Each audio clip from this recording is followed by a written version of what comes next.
Okay,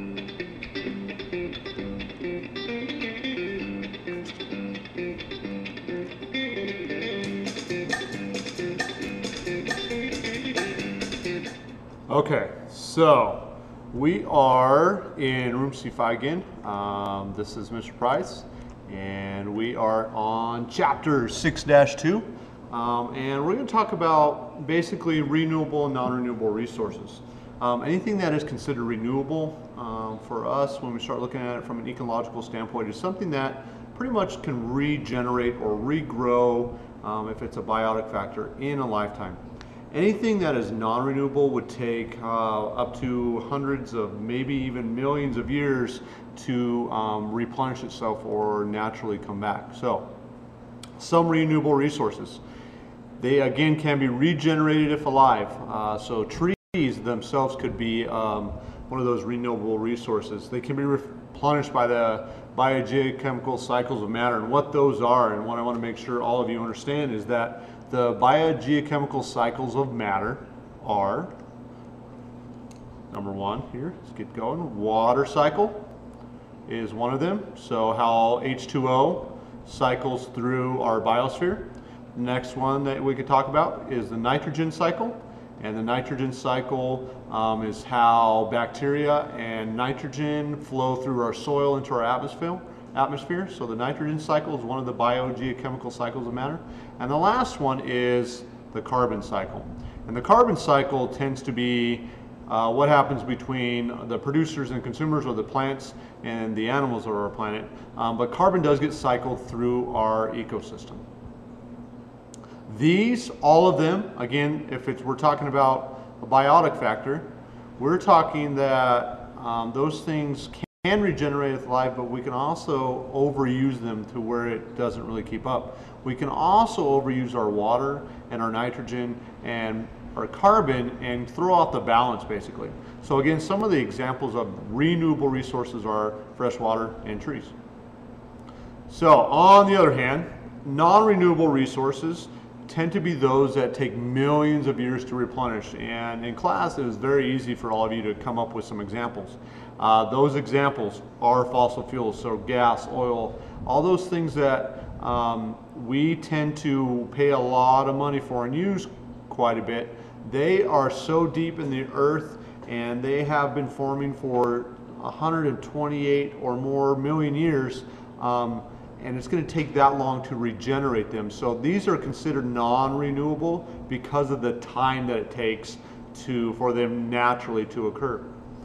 A tree, again, is considered renewable, but a forest is considered non-renewable because if you cut down an entire ecosystem, all those biotic factors that lived in there are going to leave, or they're going to die, one or the other. And once they leave, they will really never come back. Even if we go in and replant that same forest and those same major biotic factors, those trees, they will never have the same biotic factors that lived there previously. It's always going to be something new that comes in there, and it's going to be different. So the forest is non-renewable because of that, and it will take generations, millions of years to get that to come back. So how do we solve this? How do we change what we're doing? We need to do what's called sustainable development, and think about simple things like this. If you go and cut down a tree, you plant 2 trees. If we go and use water, let's say you want to play the same game as the trees, you go, if you use 1 molecule of water, we need to figure out how to make 2 molecules of water. So the next time that we come and use or need those resources for whatever reason, they're still there. So again, in the last podcast, we talked about how the Peloponnesian people did a great job when they first got to the Hawaiian Islands of making sure that they had those natural resources there for people to use, their future generations to use, and they would take care of the trees. If they took coconut, they would make sure that they planted 2 coconut trees. They just had a very simple way of trying to deal with the issue of how do we sustain what we have and the natural resources we have, and keep renewing them so we know that our future generations can have them. The other thing that we need to consider when we're looking at sustainable development is how do we balance both ecosystems, the needs of the biosphere and the earth and the animals and the biotic life, with our economy? how do we make money and keep the environment healthy? If we can find a way to balance that, and that's my challenge, I guess, as we leave school this year, is how do we balance the economy and ecosystems and make it a viable thing and an economic reason to benefit environments. Another way that we can sustain, and this is kind of neat, do sustainable development, is the world fish catch. And I challenge you to go look. What happened was in the 1950s, we had we started to fish, and everybody on the coast was catching a whole bunch of cod. And those cod numbers ended up dropping dramatically. And so what we've decided as in the United States is that we've regulated the time and where you can do some of those offshore fishing. And what we've seen is an increase in those cod numbers are jumping and spiking and coming back up. So we're trying to keep it so the fishermen have a job to still go out and go fishing. There were some down years for sure economically where people couldn't go out and fish as much. But look at it this way, long term there will still be a profession where people go out and still can enjoy catching fish for a living instead of being something that we read about in a book. This picture is of agriculture and what's happening to the soil here. It's very simple. Because we've turned this topsoil over and winds have come up, you can kind of see here that we have a whole bunch of erosion going on. And we need to consider how we're using our land resources and make it so that these soils are still being renewed by the natural cycles of like the nitrogen cycle. And they can be for sure. Some things that don't help with soil is erosion. So if this farmer's flood irrigating, this topsoil would be moved by the water moving down, not all of it, but quite a bit of it will be moved down hill, and they're flood irrigating, and it will carry the topsoil away. Also some of the nutrients away and the fertilizers that they put on. So economically that's not very good. And then we also have the wind factor that comes in, especially around here, and right now the wind's blowing. So why this happens is because we have basically taken away the roots. We don't have anything to hold down the dirt anymore. And eventually over the course of a long period of time, and if we do monoculture, especially growing or doing the same crop year after year, we'll end up with what's called desertification, where this land ends up acting and becoming more and more like a desert where there's very little humus or organic material in that soil, and it'll end up being more silty and sand than it will be anything else. So it's where desertification is where productive land is turned into deserts basically.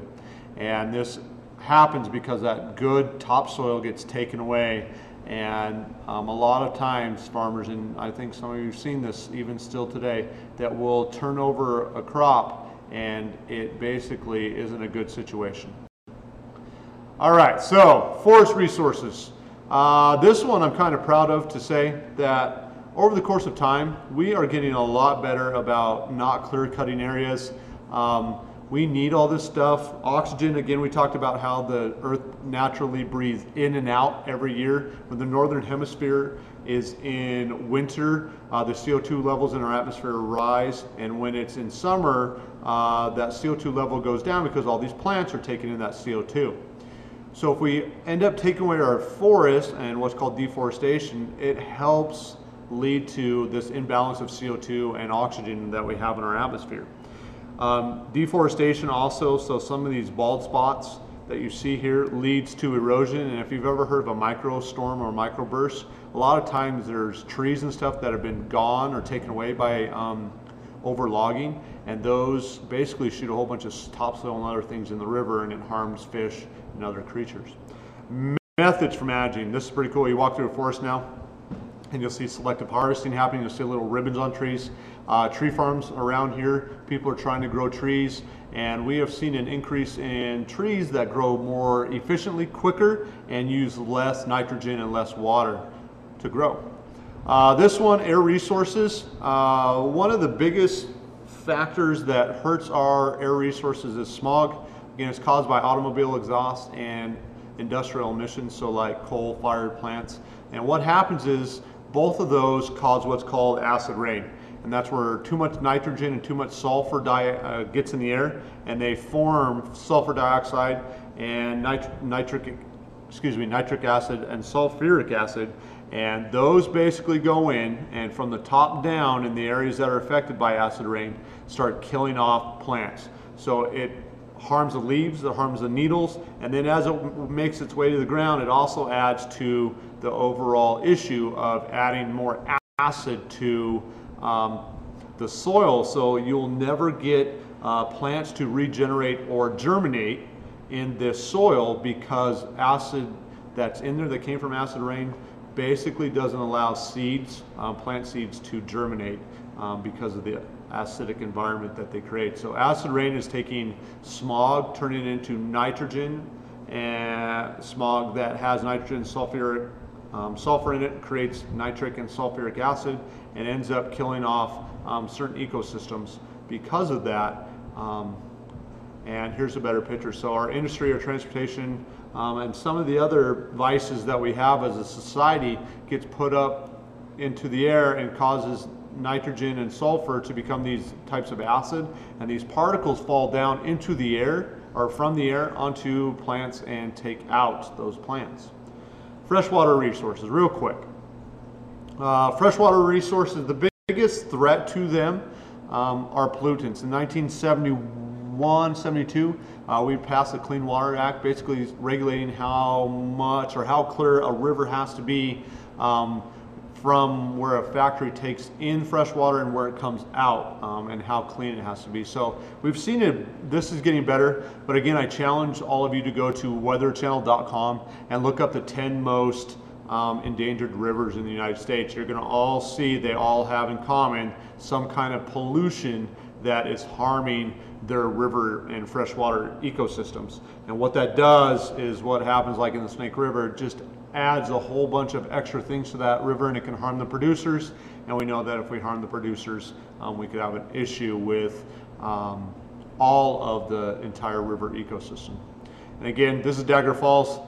Please help me take care of this so my kids and your kids can end up taking your future people to this area. So again, this is Dagger Falls on the Middle Fork of the Salmon. Hope that helps. Good luck. Thanks.